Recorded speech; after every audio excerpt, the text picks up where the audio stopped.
আজ শুরু করছি পার্ট 2, চ্যাপ্টার 1 তড়িতাধান, তার সেকেন্ড পার্ট। এই পার্টে আমরা অ্যাকচুয়ালি শিখব যে কোনো বস্তুকে কীভাবে তড়িৎগ্রস্ত করা যায়। তা ফার্স্ট যে পার্টটা আমরা করছি সেটা হলো পরিবহন দ্বারা, অ্যাকচুয়ালি এটা আহিতকরণ না লিখে সবচেয়ে ভালো আমরা লিখব তড়িতাহিতকরণ। তড়িতাহিতকরণ, তা বুঝতেই পারছো পরিবহন কথাটি যখন ব্যবহার হয়েছে, পরিবহন পদ্ধতিতে তড়িতাহিতকরণ করছি, তাহলে নিশ্চয়ই সেখানে পরিবাহীর কথা বলা হয়েছে, তাই না? তা পরিবাহী ছাড়া কিন্তু এই পরিবহন পদ্ধতিতে তড়িতাহিতকরণ সম্ভব নয়। আমরা এখানে একটা ইনসুলেটিং স্ট্যান্ডের উপর একটা পরিবাহী নিয়েছি, সেই পরিবাহীর মধ্যে কিছু পরিমাণ চার্জ দিয়েছি। এখন সেটা পজিটিভ হতে পারে, নেগেটিভ তড়িৎগ্রস্ত হতে পারে। ধরে নাও সেটি পজিটিভ তড়িৎগ্রস্ত, কিছু পরিমাণ পজিটিভ চার্জ আছে। তার মানে কি দাঁড়াচ্ছে, তাতে ইলেকট্রনের ঘাটতি আছে, তাই সেটি পজিটিভ তড়িৎগ্রস্ত। এবার এটি নিস্তড়িত পরিবাহীতে এটি টাচ করে দেওয়া হলো, কি ঘটবে? নিশ্চয়ই এখান থেকে কিছু পরিমাণ ইলেকট্রন এই তাদের ইলেকট্রনের খিদে মেটানোর জন্য চলে আসবে। তাহলে এখানে কিছু পরিমাণ ধনাত্মক আধান কমে যাবে, ফলস্বরূপ এখানে কিছু ইলেকট্রনের খিদে তৈরি হয়ে যাবে, ফলে এটি কি ধনাত্মক তড়িৎগ্রস্ত অবস্থায় পরিণত হবে। এই হচ্ছে পরিবহন দ্বারা তড়িতাহিতকরণ।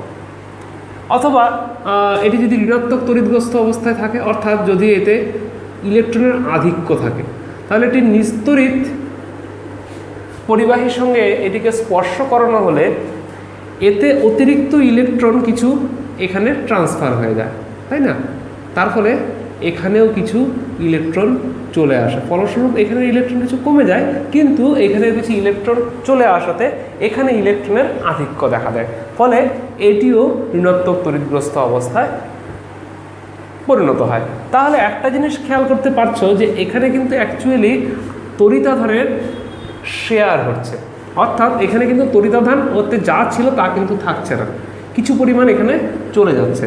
তাহলে এখানে এই পরিবহন পদ্ধতিতে আমরা কি কি পাচ্ছি? এক, তড়িতাধানের পরিবর্তন হচ্ছে, তড়িতাধান যা ছিল তাই থাকছে না, হয় বাড়ছে বা কমছে। যেহেতু তড়িতাধান বাড়ছে বা কমছে, অর্থাৎ কিছু পরিমাণ ইলেকট্রন গিয়ে বা ইলেকট্রন এসে, তার ফলে নিশ্চয়ই এখানে ভরের পরিবর্তনও ঘটছে। আনুবৈক্ষণিকভাবে খুব ছোট্ট হিসাব যদি করি, তাহলে কিন্তু এখানে ভরের পরিবর্তনও ঘটছে। এই হচ্ছে পরিবাহন দ্বারা আহিতকরণের পদ্ধতি, ঠিক আছে? আচ্ছা, এটাই যদি এবার আমরা তড়িৎ আবেশের কথা বলি, অর্থাৎ আমি স্পর্শ করাবো না, স্পর্শ না করে আমি কি করতে চাই, একটি আহিত বস্তুকে, মানে তড়িতাহিত অবস্থায়, তড়িৎগ্রস্ত অবস্থায় থাকা কোনো বস্তুকে আমি একটি নিস্তড়িত পরিবাহী বা অন্তরক যাই হোক না কেন তার কাছাকাছি নিয়ে আসি। কি ঘটবে এখন? তো ধরে নাও আমি ভেবে নিচ্ছি এটি পজিটিভ তড়িৎগ্রস্ত অবস্থায় আছে, এখানে কিছু পরিমাণ তাহলে চার্জ ইলেকট্রনের ঘাটতি আছে। তাহলে এই পজিটিভ তড়িৎগ্রস্ত অবস্থায় এটি নিস্তড়িত, এর মধ্যে এই পরমাণুর মধ্যে কিছু পরিমাণে ইলেকট্রন আছে। এবার যদি এটি পরিবাহী হয় তাহলে তো খুব সহজ ব্যাপার, এর যে মুক্ত ইলেকট্রনগুলি সবগুলি কি এই প্রান্ত দ্বারা আকর্ষিত হবে, তার ফলে সেই মুক্ত ইলেকট্রনগুলির সবগুলি একদিকে কি জমা ঘটবে, তার ফলে আরেকটি দিকে কি হবে, ইলেকট্রোপজিটিভিটি বা তড়িৎ ধনাত্মকতা বেড়ে যাবে। ফলে এটিতে এক পাশে দেখো, এদিকে যদি এটা ধনাত্মক হয় তাহলে তার কাছাকাছি কী হচ্ছে, ইলেকট্রনগুলো আকর্ষণের জন্য সরে আসার জন্য এখানে ঋণাত্মক তড়িতাধান সৃষ্টি হয়েছে এবং এদিকে ধনাত্মক তড়িতাধান সৃষ্টি হয়েছে। তাহলে তড়িতাবেশের ক্ষেত্রে আমরা ফার্স্ট যে ঘটনাটা দেখতে পাচ্ছি, 1 নম্বর আমরা বলবো যে নিকটবর্তী প্রান্তে সমপ্রকৃতির নিকটবর্তী প্রান্তে বিপরীত ধর্মী ও দূরবর্তী প্রান্তে সমধর্মী আধান সৃষ্টি হয়। এর মধ্যে দেখো এই যে এই আধানটা হচ্ছে এটা কি আবেশী আধান, কারণ এ তড়িতাবেশ সৃষ্টি করছে। আবার এই আধানের ফলে এখানে যে দু রকমের আধান সৃষ্টি হচ্ছে সেগুলো হচ্ছে আবিষ্ট আধান, কারণ এই আধানটা এখানে আবিষ্ট হয়েছে। ঠিক আছে, তাহলে আবেশী আধান আর আবিষ্ট আধান। খেয়াল করে দেখো এই আবিষ্ট আধান কিন্তু সম পরিমাণে দুদিকে সমান, কারণ এদিকে যতটাই ইলেকট্রন সরে আসবে ঠিক এই দিকে ততটাই ইলেকট্রোপজিটিভ হবে। তাই আমি যদি এবার এই আবেশী আধানকে সরিয়ে নিই ওর কাছাকাছি জায়গা থেকে, তাহলে কি হবে, আবার ইলেকট্রনগুলোই ছড়িয়ে গিয়ে এই পজিটিভগুলো যেগুলো আছে সেগুলো মিলে গিয়ে টোটাল তড়িৎ আধান কত হবে, শূন্যই থাকবে। দেখো এখানে যে পরিমাণ, এটা যদি -5 ইলেকট্রনের আধান হয় আর এদিকে যদি +5 ইলেকট্রনের আধান হয়, দুটো মিলে কি হচ্ছে, নিস্তড়িতই হচ্ছে। শুধু কি হচ্ছে, এখানে আধানের সাময়িক স্মরণ ঘটছে, তার ফলে এখানে একটা মেরুবর্তিতা সৃষ্টি হয়েছে। পরবর্তীতে আমরা পোলারাইজেশনে মানে ডাইইলেকট্রিক পোলারাইজেশনে এই ব্যাপারগুলো আরও ভালো করে বুঝে নেব। বেশ, এইবার আরও একটা জিনিস আমরা খেয়াল করলাম, এর ক্ষেত্রে যে আবেশী যে আবিষ্ট আধানটা সৃষ্টি হচ্ছে সেটা কিন্তু সাময়িক। আবেশী আধান তার জায়গা থেকে সরে গেলেই আবিষ্ট আধান অন্তর্হিত হয়, সে আবিষ্ট আধান কিন্তু আর পাওয়া যায় না। ঠিক আছে, এবার আমরা আরও একটা টাইপ করতে পারি, প্রয়োজনে নেগেটিভ আধান নিতে পারি। নিয়ে নাও কিছু নেগেটিভ আধান। নেগেটিভ আধান নেওয়ার জন্য কি হবে, এখান থেকে যে ইলেকট্রনগুলো আছে সেই ইলেকট্রনগুলো রিপিল হবে, দূরে সরে যাবে, আর তার ফলে এই দিকটাতে পজিটিভিটি উৎপন্ন হবে। বুঝতে পেরেছি? এই পদ্ধতিতে আমরা তড়িৎ আবেশ সৃষ্টি করতে পারি। এখন দেখো একে যদি আমি সরিয়ে নিয়ে আসি, এ কিন্তু তড়িৎগ্রস্ত অবস্থায় থাকে না, নিস্তড়িত থাকে। তাহলে একে যদি আমি নিস্তড়িত না রেখে যদি তড়িৎগ্রস্ত অবস্থায় তৈরি করতে চাই তড়িৎ আবেশের মাধ্যমে, তাহলে কি করতে হবে সেটা ভাবো। আচ্ছা, এই পার্টটার ক্ষেত্রে আমি ধরে নিলাম একে গ্রাউন্ড করে দিলাম। গ্রাউন্ড মানে ভূমির সাথে যুক্ত করে দিলাম। আমরা জানি আমাদের পৃথিবী হচ্ছে ইলেকট্রনের খিদে প্রচুর ইলেকট্রন আছে ওর, ঠিক আছে, ভরপুর। তাহলে একে কানেক্ট করার সঙ্গে সঙ্গে এখান থেকে ইলেকট্রন এদিকে আসা শুরু হবে, উঠে চলে আসবে ইলেকট্রন, এসে এখানকার পজিটিভিটি যেটা উৎপন্ন হয়েছে, যে ইলেকট্রনের ঘাটতি সৃষ্টি হয়েছিল, সেই ইলেকট্রনের ঘাটতি ওকে মেটাতে থাকবে। এবং ধীরে ধীরে একটা সময় দেখা যাবে এটা গ্রাউন্ড করা হলে এদিকের ইলেকট্রনের ঘাটতি সব মিটে যাবে। তার ফলে এবার দেখা যাচ্ছে শুধুমাত্র এর মধ্যে কি, এবার যদি আমি আবেশী আধানটাকে এখান থেকে ছড়িয়ে দেই, তাহলে এই ইলেকট্রনের আধানটা সব জায়গায় ছড়ে যাবে। অর্থাৎ এটি একটি ঋণাত্মক তড়িৎগ্রস্ত বস্তুতে পরিণত হবে। বা এই ক্ষেত্রে বলতে পারো, এই ক্ষেত্রে আমি কি করতে পারি, অন্য একটি নিস্তড়িত বা অনাহিত একটি বস্তুকে যদি আমি স্পর্শ করিয়ে দিই এর সাথে, তাহলে এখান থেকে এই যে অতিরিক্ত ইলেকট্রন আছে সেই ইলেকট্রনগুলো কি হচ্ছে, এদিকে ছড়িয়ে যাবে, আস্তে আস্তে এটিকে আহিত করা শুরু করবে। তার ফলে ধীরে ধীরে এদিকে ইলেকট্রনের পরিমাণ কমতে থাকবে। তার ফলে পরবর্তীতে যদি আমি এই আবেশী আধানটাকে যদি আমি সরিয়ে নেই, এদিকে শুধুমাত্র একদিকের আবিষ্ট আধানই বেশি পরিমাণে থাকবে, ফলে এটি তড়িৎগ্রস্ত অবস্থায় পরিণত হবে। এই পদ্ধতিতে আমরা আবেশের মাধ্যমে কোনো বস্তুকে তড়িৎগ্রস্ত করে নিতে পারি। খেয়াল করো এদিকের যে দূরবর্তী প্রান্তে যে আধানটা আছে সেই আধানটা কিন্তু আমি ট্রান্সফার করে নিতে পারছি, সরিয়ে নিতে পারছি। তাই এই দিকের আধানগুলোকে বা দূরবর্তী পারের যে আধানগুলোকে সেগুলোকে বলা হয় মুক্ত আধান, ফ্রি চার্জ। কিন্তু এদিকের আধানগুলো সরে যায় না। কেন সরে যায় না? কারণ এদিকের আধানগুলো এই আবেশী আধান তাকে ধরে রেখেছে, তাই এই পজিশনে এগুলোকে বলা হয় বদ্ধ আধান। তাই আবেশী আধানের এই যে আবিষ্ট আধানের দুটো টাইপের আধান তৈরি হয় বিপরীত প্রকৃতির, তার মধ্যে যেটি আবেশীয় আধানের নিকটবর্তী প্রান্তে থাকে সেগুলোকে বদ্ধ আধান, এবং আবেশীয় আধানের থেকে দূরবর্তী প্রান্তে যেগুলো থাকে সেগুলোকে বলা হয় মুক্ত আধান। এরপর আহিত পরিবাহীর আধান সর্বদা পরিবাহীর পৃষ্ঠে অবস্থান করে, এটা আমরা শুনেছি, এখানেও এটা আমরা ব্যাখ্যা করে দেখিয়ে দিই। সাধারণত পরিবাহীর পৃষ্ঠে, ধরে নাও এই পরিবাহীটার কথাই আমরা ভেবে নিচ্ছি, এই পরিবাহী কোনো একটা পরিবাহী ধরলাম, সেই পরিবাহীকে কোনোভাবে কিছু পরিমাণ আধান দেওয়া হলো, হ্যাঁ, তাহলে সেই আধানগুলো কি করবে? পরস্পরকে রিপেল করবে, মানে বিকর্ষণ করবে। আমরা কি জানি, এর আগে আমরা শিখেছি যে সমধর্মী আধান পরস্পরকে বিকর্ষণ করে ও বিপরীত ধর্মী আধান পরস্পরকে আকর্ষণ করে। এটা আমরা জানি, এটা আমরা শিখে ফেলেছি আগেই। তাহলে এই যে কোনো একটা পরিবাহীর মধ্যে যদি কিছু পরিমাণ আধান দেওয়া হয়, যেহেতু পরিবাহে মানে কি, যেখানে আধান পরিবহন করতে পারে, যেখানে আধান একটা জায়গায় স্থির থাকে না, তাহলে তারা কি ছড়িয়ে যেতে পারে, এবং যেহেতু তাদের ছড়িয়ে যাওয়ার ক্ষমতা আছে, তাই কোনো পরিবাহী সবচেয়ে দূরে, পরিবাহীর আধানগুলো তাদের সবচেয়ে দূরে সরে যেতে চাইবে, যেন আধানগুলো পরস্পরের থেকে সবচেয়ে দূরে যাবে, কারণ তারা পরস্পরকে বিকর্ষণ করবে। এই বিকর্ষণ হওয়ার জন্য তারা কোথায় যাবে? সবচেয়ে দূরে বলতে যদি পজিটিভ পরিমাণ আধান দেওয়া হয়, এই ধনাত্মক আধানগুলো পরস্পরকে বিকর্ষণ করে সবচেয়ে দূরবর্তী বলতে পরিবাহীর পৃষ্ঠে চলে যাবে।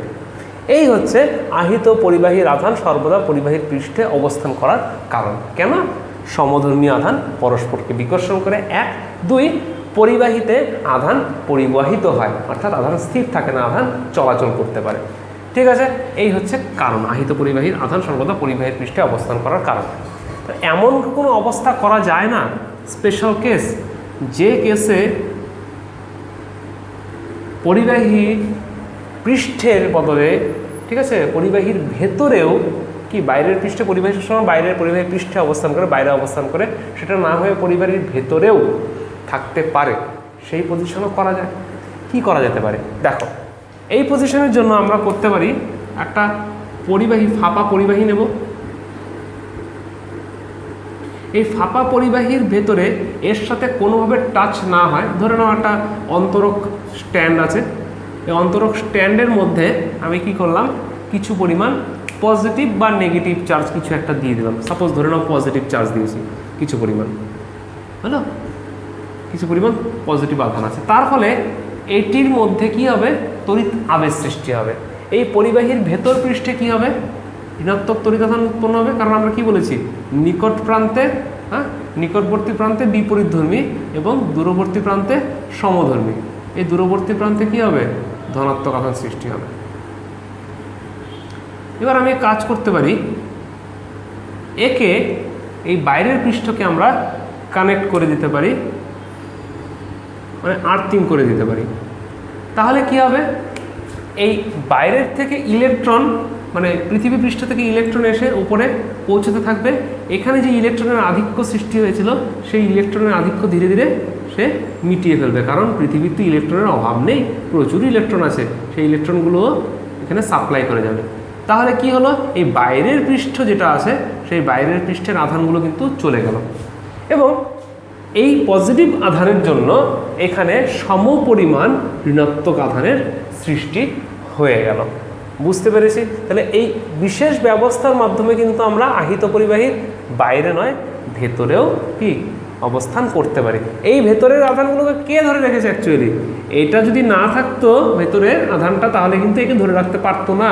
এখানে কিন্তু এটা কি আমরা করেছিলাম, একটা মুক্ত আধান আর এটা হলো বদ্ধ আধান। এইগুলো হচ্ছে বদ্ধ আধান, আর বাইরের দিকে ছিল হলো মুক্ত আধান, যেগুলো কি চলে গেল কোথায়? ভূমিতে, ধনাত্মক আধানগুলো। ক্লিয়ার? এই হলো আহিত পরিবাহী। তার জন্য আহিত পরিবাহীর আধান সর্বদা পরিবাহীর পৃষ্ঠে অবস্থান করে, এবং বিশেষ ব্যবস্থায় আমরা তার উল্টোটাও করতে পারি। এই যে আহিত পরিবাহীর আধান পরিবাহীর পৃষ্ঠে অবস্থান করে, এর উপর ভিত্তি করে আমরা তড়িৎ পর্দা তৈরি করি। অর্থাৎ একটা পরিবাহী খোলক, তার মধ্যে যদি আমি এমন একটা যন্ত্র রাখতে চাই, ভাবো এমন একটা যন্ত্র যে যন্ত্রটা কিনা আমি সমস্ত রকম তড়িৎ ক্ষেত্রের বাইরে রাখতে চাই, তাহলে তড়িৎ আধানগুলো কোথায় থাকবে? তড়িৎ আধান এর মধ্যে যে যা আসবে সবগুলোই কি হবে? এই পরিবাহীর পৃষ্ঠে সঞ্চার হয়ে যাবে, তার ফলে এটি তড়িৎ আধান মুক্ত থাকবে। এই যে পদ্ধতি কোনো একটি বস্তুকে তড়িৎ আধানের সংক্রমণ থেকে আটকানো, এই পদ্ধতিটার নাম হচ্ছে তড়িৎ পর্দা। ক্লিয়ার? তাহলে এই আহিত পরিবাহীর আধান সর্বদা পরিবাহীর পৃষ্ঠে অবস্থান করে, এর মাধ্যমে আমরা তড়িৎ পর্দা তৈরি করতে পারি। এবার আমরা পরিবাহীর পৃষ্ঠে আধান বন্টনের কথা বলবো। দেখো, আমি একটা পরিবাহীর পৃষ্ঠ ধরে নিয়েছি, এখানে একটা পরিবাহীর পৃষ্ঠ নিয়ে নাও। এই পরিবাহীর পৃষ্ঠে আমি যদি কিছু পরিমাণ ইলেকট্রন দিয়ে দিই, তাহলে ইলেকট্রনগুলো কি হবে? সমস্ত পরিবাহীর পৃষ্ঠে সুষমভাবে বণ্টিত হয়ে যাবে, সমস্ত পরিবাহীর পৃষ্ঠে। অর্থাৎ এমনভাবে বণ্টিত হবে যেন প্রতি একক ক্ষেত্রফলে তার পরিমাণ, এই ইলেকট্রনের পরিমাণ যেন সমান হয়। কিন্তু খেয়াল রাখতে হবে, এখানে যে বিষয়ে ভীষণভাবে খেয়াল করতে হবে সেটা হলো, তখনই সুষমভাবে বণ্টিত হবে যদি তাদের বক্রতা সমান থাকে। ঠিক আছে? তাহলে বক্রতা যদি সমান না হয় তবে কিন্তু সুষমভাবে বণ্টিত হবে না। অর্থাৎ পরিবাহী পৃষ্ঠে কতটা আধান বণ্টিত হচ্ছে, অর্থাৎ আধানের ঘনত্ব, সেটা কিন্তু বক্রতার উপরেও কিন্তু নির্ভর করছে। কিন্তু যদি বক্রতা সমান হয় তবে সমানভাবে সমস্ত ক্ষেত্রফলে কি বণ্টিত হয়ে যাবে। সেই হিসাবে এই আধান বন্টনের হিসাবে কোনো একটা পরিবাহীর কথা যদি বলি, তাহলে পরিবাহীর কি পৃষ্ঠ মানে তার ক্ষেত্রফল। অর্থাৎ পরিবাহীর কোনো একটা নির্দিষ্ট ক্ষেত্রফলে আধান যদি সুষমভাবে বণ্টিত হয়, তবে এই প্রতি একক ক্ষেত্রফলে যে আধানের বন্টন, একে বলা হয় আধানের তলমাত্রিক ঘনত্ব। আধানের তলমাত্রিক ঘনত্ব। যদি সুষম বন্টনের কথা বলতে হয়, যে আধান সুষমভাবে বণ্টিত হয়েছে, তাহলে সেই ক্ষেত্রে আমরা বলবো আধানের তলমাত্রিক ঘনত্বকে আমরা সিগমা চিহ্ন দ্বারা প্রকাশ করি। Sigma is equal two total আধান কিউ বাই ওই সমস্ত বক্রতা একই থাকা তলের ক্ষেত্রফল। আধানকে আমি ক্ষেত্রফল দিয়ে ভাগ করলেই কি হয়? এই আধানের তলমাত্রিক ঘনত্বটি বের হয়। তা আমি একটা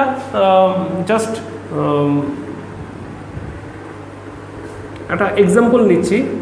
কোনো একটা গোলকের ক্ষেত্রে, কোনো একটা পরিবাহী খোলক বা গোলক যা খুশি নাও, যার ব্যাসার্ধ নিয়েছি আর, এর মধ্যে কিছু পরিমাণ পজিটিভ চার্জ দিয়েছি। সেই পজিটিভ চার্জ কি হবে? এই পরিবাহীর পৃষ্ঠে সুষমভাবে বণ্টিত হয়ে যাবে। তাহলে টোটাল চার্জ যদি কিউ হয়, তাহলে সিগমা ইজ ইকুয়াল টু কত হবে? কিউ বাই ওর পরিবাহীর পৃষ্ঠের ক্ষেত্রফল, দ্যাট ইজ 4πr²। তাহলে খেয়াল করো, এখানে যদি আমি এখানে দেখি, সিগমা প্রপোর্শনাল টু কি হচ্ছে? তলমাত্রিক ঘনত্বটা পুরোপুরি নির্ভর করছে বক্রতা ব্যাসার্ধের বর্গের ব্যস্তানুপাতে। অর্থাৎ বক্রতা যত বাড়বে তত তার ঘনত্ব কিন্তু কমবে। অর্থাৎ তীক্ষ্ণ যত বেশি হবে, অর্থাৎ বক্রতা যত কমবে, তত সেখানে ঘনত্ব বেশি হবে। ঠিক সেই কারণে এটার উপরে যদি আমি হিসেব করে দেখি, ধরে নাও এটা একটা চতুর্ভুজ যদি নিয়ে নেই, সেই চতুর্ভুজের কিন্তু এই ছবিটার মধ্যেই যেরকম হচ্ছিল, এখানে আমরা বলেছিলাম কি সুষমভাবে বন্টন, কিন্তু এখানে কিন্তু সুষম বন্টন হবে না। দেখো, এই পজিশনের ক্ষেত্রে আমরা যখন এই সাইডটার কথা ভাববো, এখানে কিন্তু তার বক্রতা ম্যাক্সিমাম, ফলে এই জায়গায় কিন্তু তলমাত্রিক ঘনত্ব কি হবে? ম্যাক্সিমাম হবে। অর্থাৎ এখানে চার্জ বেশি অ্যাকুমুলেট হবে তুলনায় অন্য জায়গার থেকে।